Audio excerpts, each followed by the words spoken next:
경매와 공매에 대한 이야기를 해볼까 해요. 사실 공매보다는 경매가 훨씬 대중들한테 친숙한 주제인 것 같고, 경매로 부동산을 구입을 하면은 일반적인 시세보다 저렴하게 살 수 있고, 그리고 대출 또한 조금 더 많이 받을 수 있는 게 사실이에요. 경매나 공매는 부동산을 구입하는 건데, NPL은 부실된 채권을 그냥 내가 사보자.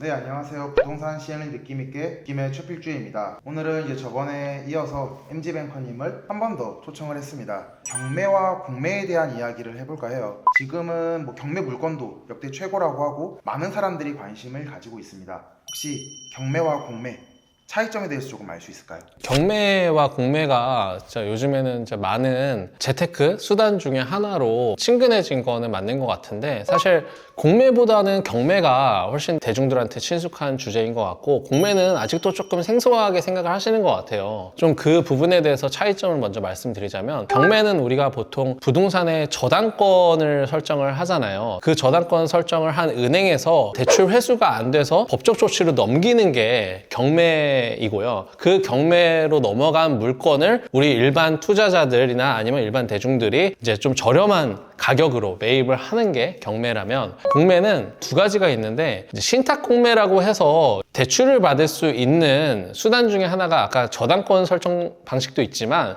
신탁 방식이라고 해서 그 소유권을 신탁회사에 넘기고, 이 은행은 신탁회사에서 제공한 수익권을 담보로 대출을 받아요.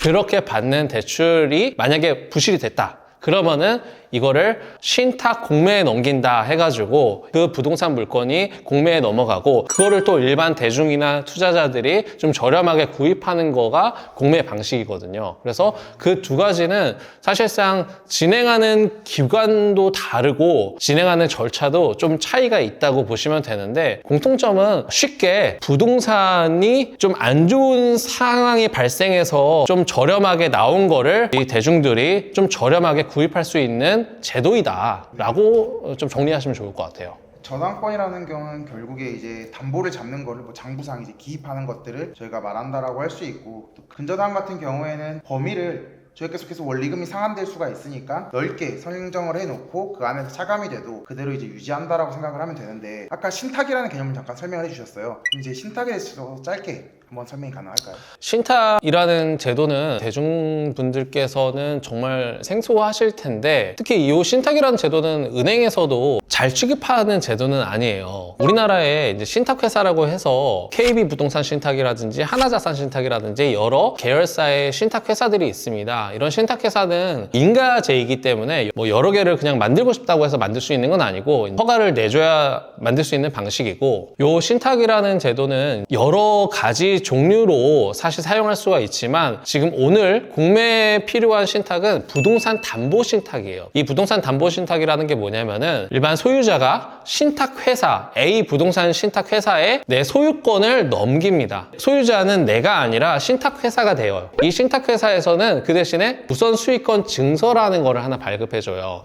그러면 이 우선 수익권 증서에 채권 최고의 우선 수익권 금액 얼마 이렇게 나와 있거든요. 그러면은 그거를 은행이 담보로 해서 대출을 받는 거죠. 그게 신탁 방식의 대출이다 라고 보시면 되고, 한 가지 더 설명드리자면은, 그럼 왜 신탁으로 대출을 받냐? 소유권까지 넘어가면서 이제 그런 생각을 하실 수 있는데, 이 신탁으로 받는 이유는 당차감이라는 제도 때문이에요. 소액임차보증금이라고 해서 우리나라에서는 대출을 받으면은 이런 소액임차인을 보호하게끔 제도가 되어 있습니다. 예를 들어서 대출을 먼저 받더라도 나중에 부동산 경매에 넘어갔는데, 원래부터 살고 있었던, 아니면은 대출을 받고 나서 임차인이 이렇게 전입을 한 거예요. 근데 소액 임차인이라고 해서 보증금이 2천, 3천만 원 이렇게 이제 전입을 했어요. 그러면은 우리나라 법 경매에서는 은행에서 저당권을 설정을 먼저 했지만, 이런 소액 임차인을 먼저 보호를 해줍니다. 그렇기 때문에 먼저 변제 금액이 나가고, 실질적으로 은행에서는 그만큼 손해를 보게 된다는 거예요.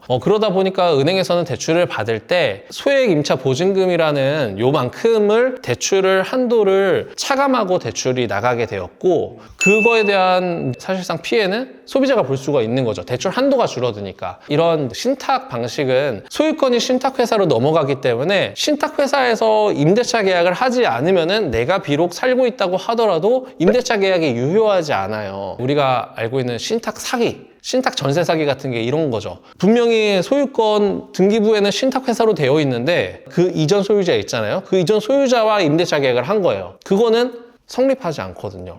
그러니까 그런 식으로 한 게 신탁 사기가 되는 거고, 이런 소유권이 신탁회사로 되어 있는 경우에는 이제 좀 주의하셔야 되는 거죠. 네. 저당과 어떻게 보면 우선 수익권 각각 방식은 다르지만 유사하게 담보로 잡고 은행이 돈을 대출해 준다라고 생각을 하면 되고, 신탁 방식이 어떻게 보면 좀 더 자본주의화된 제도인 것 같아요. 일부 국가에서는 그래도 선진화된 유동화 방법이다라고도 얘기를 했다라는 거를 확인할 수가 있었습니다. 그러면은 저희가 이제 뭐 경매로해서 물건을 취득을 하거나 공매로해서 물건을 취득을 할 때 대출이 어느 정도 가능할지도 약간 궁금하거든요. 경매로 부동산을 구입을 하면은 일반적인 시세보다 저렴하게 살 수 있고, 그리고 대출 또한 조금 더 많이 받을 수 있는 게 사실이에요. 그래서 최대 낙찰가라고 표현을 하거든요. 부동산을 경공매로 통해서 이제 낙찰받는 거죠. 공개 입찰에서 가장 이제 높은 금액을 써야 그 중에 낙찰이 되고, 그 낙찰 금액에 최대 한 80에서 90%까지 대출이 나오는 거예요. 그러니까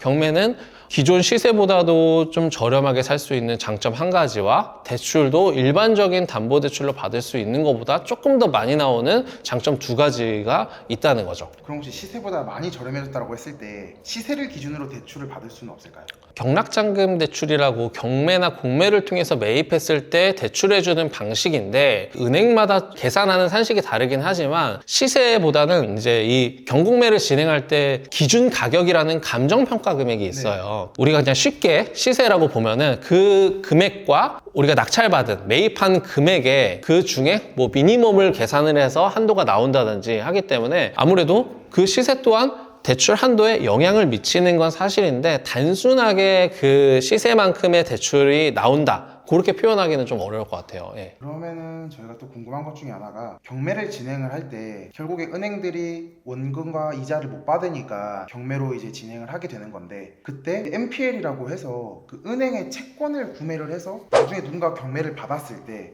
그 차익을 본인이 가져간다라든지, 혹은 또 본인이 거기에 대해서 조금 더 금액을 얹어서 스스로 낙찰을 받는다라든지 하는 것들도 존재하는 것으로 알고 있어요. 혹시 거기에 대해서 좀 설명이 가능하실까요? 사실 여러분도 아시겠지만 소문난 잔치집에 먹을 거 없다라고 하잖아요. 그렇죠. 대중화되면은 그만큼 가격이 올라가고, 실제로 이거 이렇게 되는 거예요. 시세랑 비교했는데 굳이 그렇게 싸지 않네?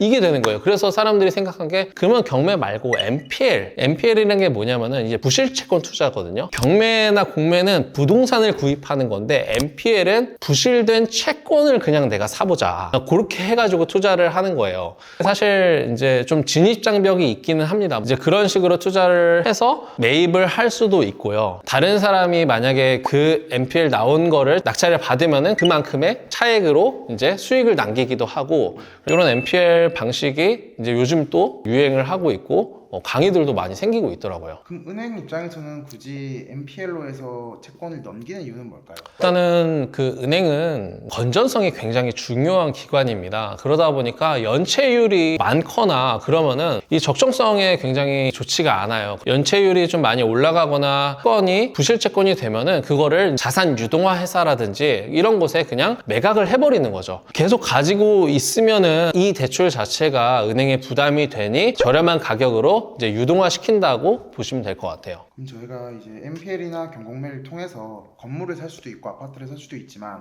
토지를 매입하시는 사업자분들도 꽤 있을 것 같아요. 그럼 그때 저희가 금융을 조달하는 방법을 뭐 프로젝트 파이낸싱이라고 해서 PF가 있고, 혹은 또 PF가 안 나올 것 같으니까 시설대랑 운전대를 섞어서 대출하면 어떠세요? 라고 하는 얘기도 들은 적이 있던 것 같아요.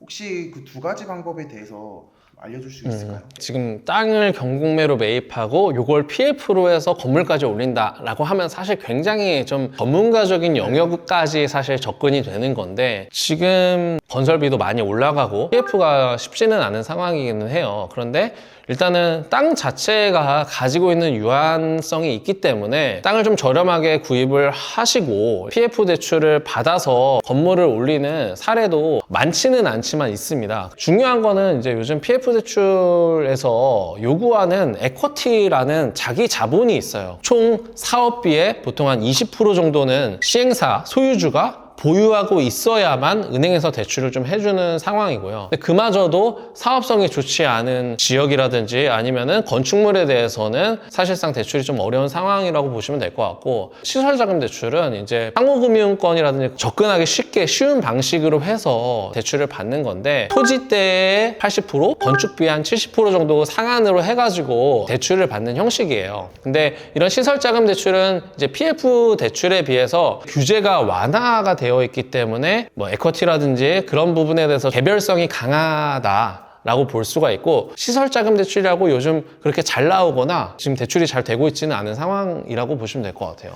네. 시설자금은 직접 사용을 할 때만 받을 수 있는 건가요? 아니면 직접 사용하지 않아도 받을 수 있는 건가요? 사실상 신탁 회사에서는 부동산 담보 신탁 말고 관리형 토지 신탁이라는 이런 제도도 운용을 하거든요. 소유권을 신탁으로 넘어가고 건축하는 데 있어서 이 신탁 회사가 계속 관여하겠다는 의미인 겁니다. 부동산 신탁 비용도 더 올라갈 거고요. 그리고 어떤 그 기준 조건을 충족하는데 좀 더 허들이 있는 거죠. 시설자금 대출은 그런 관리형 토지 신탁을 씌우는 게 아니라 그냥 담보 신탁이나 저당권 설정으로도 대출을 취급할 수 있게끔 되어 있어요. 그러다 보니까 허들이 좀 낮다. 그렇게 보시면 될 것 같아요. 근데 운전대 같은 경우에는 어떤 걸까요? 그러니까 어떤 건물을 매입하거나 아니면 건물을 짓거나 그런 거 외에 기타적으로 그냥 물건을 산다거나 아니면 인건비를 나간다거나 그 용도를 다 사실 통용해서 운전자금 대출이라고 해요. 지금 이제 대표님께서 말씀하시는 거는 운전자금이라고 해서 건축비의 대출을 말씀을 하시는 것 같은데, 저희는 시설자금 대출로 보고 있고요. 예를 들어 건물의 공정률에 따라서 대출이 이제 지급이 되는 거예요. 총 공사비가 10억이에요. 그런데 공정이 만약에 20% 올라갔어요. 10억 중에 공사비가 20% 올라갔으면 2억이 소요됐잖아요. 2억의 70%인 1억 4천을 시행사한테 지급을 하는 거죠. 왜냐하면 20%만큼 건물을 지었으니까 우리는 거기에 해당하는 금액의 70%만큼 공사한 만큼 지급해 줄게, 이렇게 되는 거예요. 이런 식으로 해서 건물이 올라가는 거를 목적에 맞는 대출이라고 보시면 될 것 같아요. 마지막 질문은 이제 그런 PF나 시설대를 받을 때 대표이사의 연대보증이 들어가는지 여부도 좀 궁금하긴 하거든요.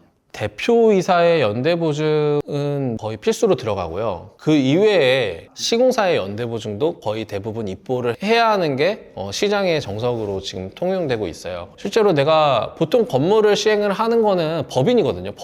법인은 사실 이제 주체가 이제 우리가 일반적인 개인과는 다르게 딱 그 주체를 특정할 수가 없어요. 그러면 사실상 측정할 수 없다는 거는 책임을 질 수 있는 주체 또한 모호하다는 거거든요. 그렇기 때문에 그 법인의 대표이사 또는 주주격인 이 법인을 소유하고 있는 사람의 연대보증, 즉 책임을 져라 라고 해서 이제 연대보증을 입보시키는 거고, 두 번째로 건물을 짓는 회사 또한 너네도 건물이 다 올라갈 때까지는 이 대출에 대해서 책임을 져야 돼 라는 목적으로 연대보증을 같이 입보를 시키는 거죠. 현관에서는 뭐 디벨로퍼 시행사들을 안 좋게 보기도 하는데, 저는 또 그런 말도 같이 하고 싶다는 생각이 들더라고요. 이 결국에 자기 자본의 양은 조금 적을 수 있지만 전체 수익에 비해서 결국 자기의 인생을 거는 게 이제 디벨로퍼의 숙명인 것 같은데, 그런 점들을 우리가 좀 이해한다라고 하면 좀 근거 없이 안 좋은 시선은 사라질 수도 있지 않을까라는 생각을 한번 해봅니다. 되게 좋은 말씀을 해주셨는데, 사실 우리나라 PF 대출이 많이 선진국에 비해서 미흡한 게 사실이에요. 그래서 선진국 같은 경우에는 사업성이라든지 그런 거를 보고 이런 연대보증이나 이런 거 없이도 대출을 해주는 제도인데, 우리나라 PF 대출은 좀 변질되어서 시공사, 시행사 대표의 재산, 이런 것들이 더 이제 중요하게 생각이 되는 것 같아요. 이제 이런 부분은 은행의 좀 보수적인 관점, 방금 말씀하신 것처럼 이제 시간이 지나면서 좀 선진화되면서 바뀌어가야 할 관행이 아닐까 생각합니다. 저는 우리나라에서 제일 똑똑한 사람들 중 하나가 금융권에 재직한 사람들이라고 생각을 하는데, 그분들이 그냥 단순한 대출이 아니라 해외처럼 자기 자본에 대해서 투자를 해야지 좀 더 면밀하게 분석을 할 거고, 그때 좀 더 안정적인 디벨로핑이 가능하다, 라는 견해를 똑같이 가지고 있습니다. 네, 그럼 오늘 이제 경매와 공매 그리고 NPL까지 다양하게 살펴봤는데 같이 또 열심히 얘기해주신 우리 MG뱅커님께 감사하다는 말을 전해드리면서 오늘 방송은 마치도록 하겠습니다. 감사합니다.